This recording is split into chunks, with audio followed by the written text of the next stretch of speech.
Hello, everybody. My name is Cara McLaughlin. I'm ACEA Communications Director. Thank you very much for coming to this ACEA press conference. We have quite a lot to squeeze into the next 30 minutes, so I will immediately hand you over to your host, ACEA Secretary General Eric Unard, to say a few words. Good afternoon, everybody. Good to see so many of you here present. And I would like to take the opportunity already at the start of this press conference to acknowledge and thank VDA as organizers of this wonderful fair for a successful organization of it, and wishing them well for the coming weeks. So as ACEA, we are having the pleasure to have you here to share with you our perspective on what we see within the entire automotive industry as the biggest challenges, but also opportunities for our sector. And it's decarbonization and digitalization, both offering challenges as well as opportunities. And those are the subjects we want to cover today, and we are fortunate to have our president with us, Mr. Maarten Lundstedt, President and CEO of the Volvo Group, who is President of our CV board. And we also have the pleasure to have with us Herman Meijer, who is the Chief Executive of Ertico, who is a partnership of several stakeholders promoting ITS in Europe. We'll talk about the potential of ITS when it comes to decarbonization for heavy-duty vehicles. So without further ado, let me give you the floor to the President of ACEA CV Board, Mr. Maarten Lundstedt. Maarten.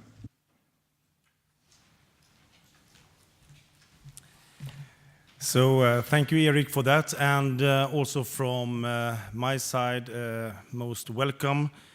It is my pleasure to have the opportunity to speak to you today on behalf of the entire European commercial vehicle industry.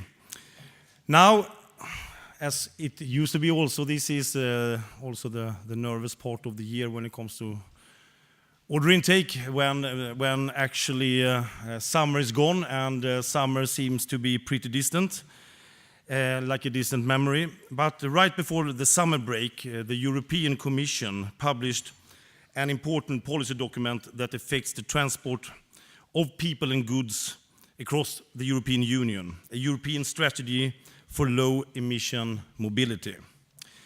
And this is our first public platform since the summer to share our views on this strategy and set out our recommendation how we will bring it forward.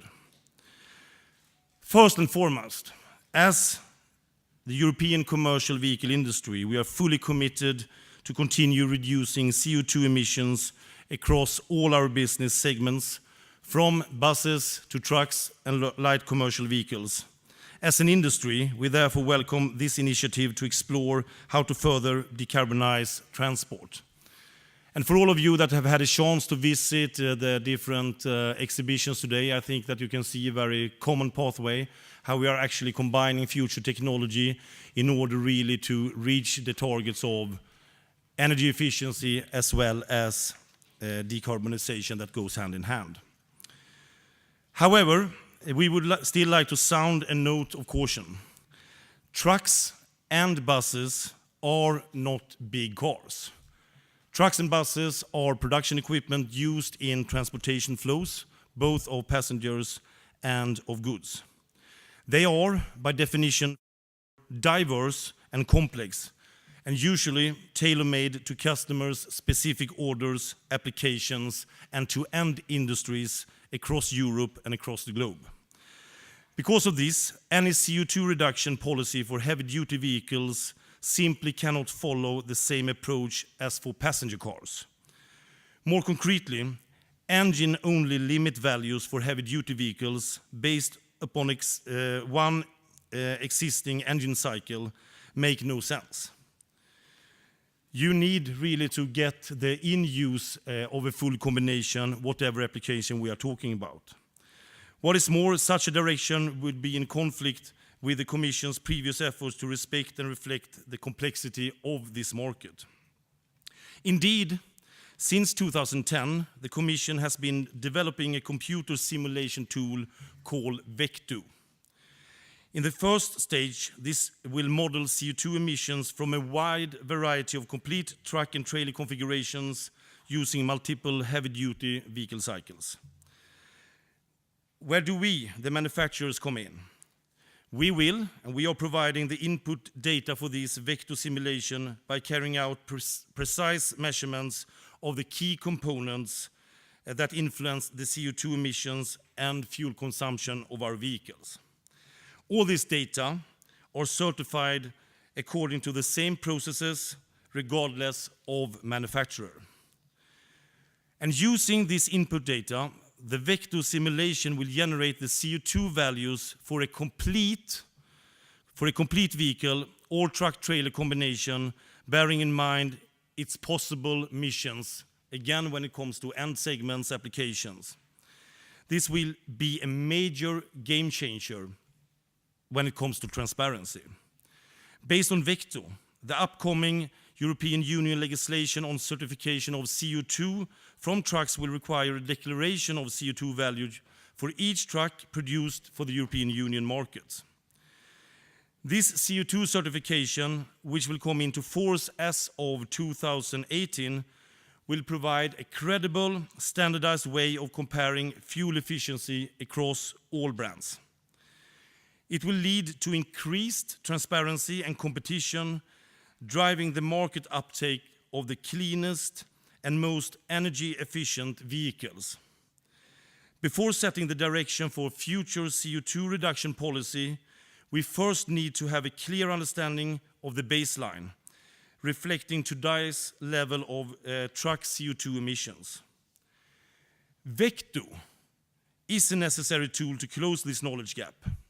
It is essential that policymakers give time to analyze the impact of this data collection and certification procedure before considering setting CO2 targets. Ladies and gentlemen, this all sounds complex, because it is complex. That just reflects the reality of our markets.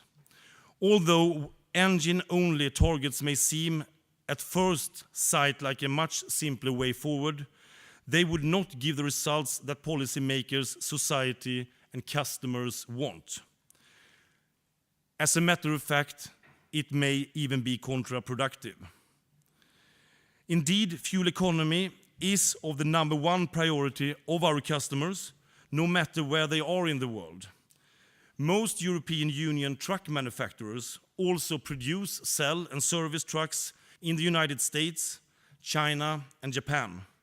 We implement the latest and best technology wherever our customers are asking for it, and not at least in Europe, where we have been driving those developments over and over the years. European engine and vehicle technology drives the global fuel economy race. Just take a look here at the IAA fair. Based on our global experience, we can say that the European Union's VECTO approach is the most advanced, reliable, and the closest to real-world and customer experience. That is why we strongly believe that the European Union policymakers should continue on this track. And if it is to be really ambitious, we believe that the Commission's strategy should look beyond vehicle technology alone and place more focus on other important factors that influence emissions during the use of the vehicle. Our focus now is on the impact of ITS can have on further reducing CO2 as a part of an integrated approach, as this is subject of an article study that is being launched here today by Mr. Meyer. We are strongly supporting to work in this integrated approach as manufacturers, OEMs, together with our suppliers, with our customers and customers, to really get the best use of the value chain. And it is therefore my pleasure to hand over the floor to Mr. Meyer, who will explain the findings of the article study to you now. Thank you very much.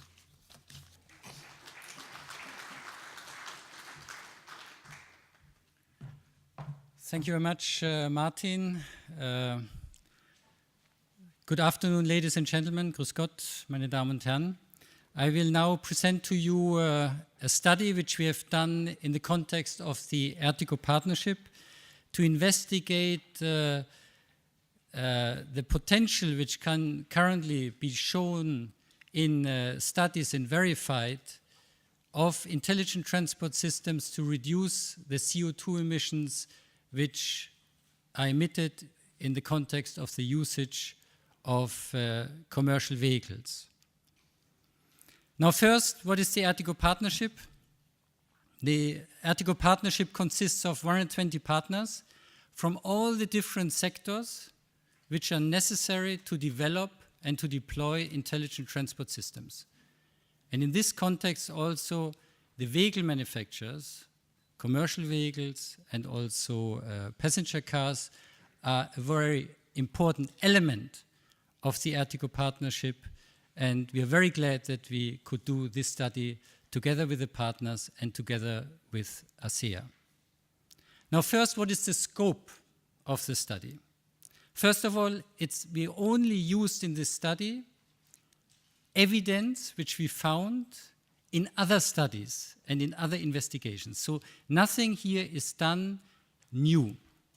But what we have done is we looked at the evidence, we analyzed the evidence, we compared the evidence, and we came to a conclusion. We also consider in this study in-vehicle and infrastructure-based applications. It covers trucks, N2 plus N3, buses and coaches, M2 and M3, so what is beyond 3.5 tons. And the study is fully supported and approved by all Ertico partners.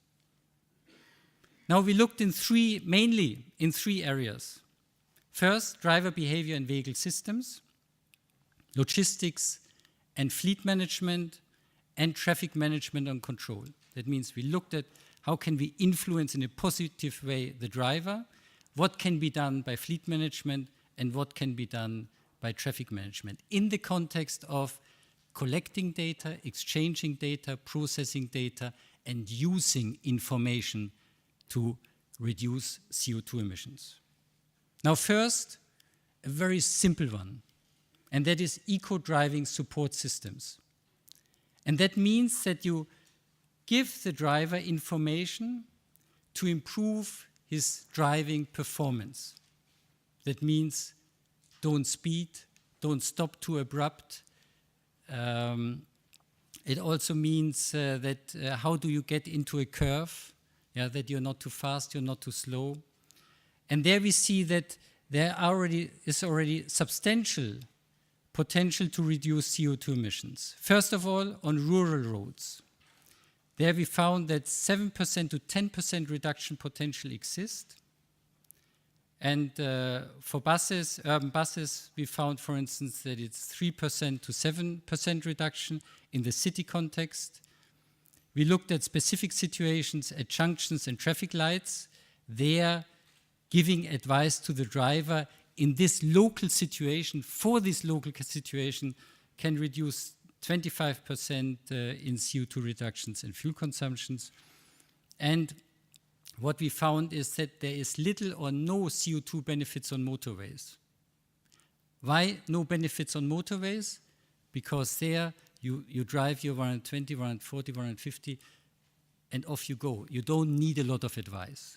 But when you're on rural roads, when you are in cities, there are lots of situations where you can benefit from advice, and therefore there you have the main benefits. Now, predictive powertrain control. That is a system where with your truck or with your bus, you come to a slope. And because your telematic system in the vehicle knows that you are coming to a slope, it can adapt the engine control accordingly so that you go up the slope in a more fuel-efficient way. When you're up the hill, again, you have some adjustments concerning the engine management, and you can, in a fuel-efficient way, also go down the hill. And there we see reductions between 3% and 5%. And these systems, for instance, are already commercially on the market. Volvo has it, Daimler has it, and I think also Scania has it. Cooperative adaptive cruise control. That means that you have adaptive cruise control like you have today in your vehicle, but in addition, you get additional information via communication of data around other surrounding vehicles, what they are doing. And then you can improve the predictive power also for your vehicle, what information it gives to the driver concerning the driving behavior. And that gives additional fuel savings. And there we found that in average, it's 2% fuel savings for trucks. Track platooning. We as a partnership work heavily together with the vehicle industry on the implementation of track platooning. Track platooning means that trucks drive close behind each other. For this, you need the right sensors, and for this, you need also the right data exchange so that you can do this in a safe way. But that means that air resistance can be reduced, and by the way, it can be reduced for the leading vehicle, but also for the following vehicle. The main benefits you have with the vehicles which follow the first truck, there it's 8 to 16%. This is really substantial. Traffic signal control, including green waves and energy efficient intersection services. That means that in certain situations, the trucks or the buses get priority, and that leads, as you see here, also to substantial fuel efficiency improvements and CO2 emission reductions. There, for heavy trucks, we found that 6% to 13% improvements in CO2 efficiency, and we found with respect to buses that it's between 0 and 7%. What we saw there is, especially in the context of buses, that it really depends very much on the situation. If you, for instance, have a system where you give green lights to buses in the city, but the bus stops are very close to the traffic lights, you might have no benefits at all. So you really have to make sure that the things fit well to each other. So you need a systematic approach. Urban delivery space booking. That means you come with your delivery van, not delivery van in this situation, with your truck to the destiny to unload. And here you give already notice that you are coming, the place will be booked for you, and the place will be available. And there, the reduction, but this is very, very local, will be up to 20% because you don't have to search for another parking space. But here it's important that there's also enforcement, because what we found in the studies was that when you do not enforce that really the space is empty when the truck is arriving, then you might even have counterproductive effects. Intelligent truck parking, you know that the European Commission is was very active on this topic. And there we see also that there are CO2 emission reductions of estimated 2%. But there we see, for instance, that the main benefits of intelligent truck parking is more in the context of safety. Now, sensitivity of the findings. To make these measurements is very, very difficult because they all depend on local situations. For instance, when you have reductions in the context of having systems which can see when there is a slope, and then you have the reduction in fuel efficiency when there is a hill. If there is no hill, you have no reductions. If you have a system which reacts and gives information concerning traffic lights, if there are no traffic lights, you have not these benefits. So all these benefits really depend on the situation concerning what infrastructure is there. They also depend on the traffic situation. In a heavily congested situation, you might not have benefits because you just move meter by meter, and then also any information which you get from the system might not help you. Now, we looked at these three areas. Here you see the overview concerning our findings with respect to driver behavior, fleet management, and traffic management. Now, you might wonder if these different reductions can be added to each other. And when you look at it, the areas where we found the CO2 reductions are really different areas. So to a large extent, yes, I can say they can be added to each other. But when, for instance, you have a vehicle which is driven in a more fuel efficient way because the driver has the necessary information, then whatever you get in traffic management and logistic will be on a different baseline because you have this already improvement with respect to driver behavior. So I would like to thank you for your attention. I would also like to thank my colleague Andrew Winder for having done all this work, and I would like to thank ACEA for this very kind invitation.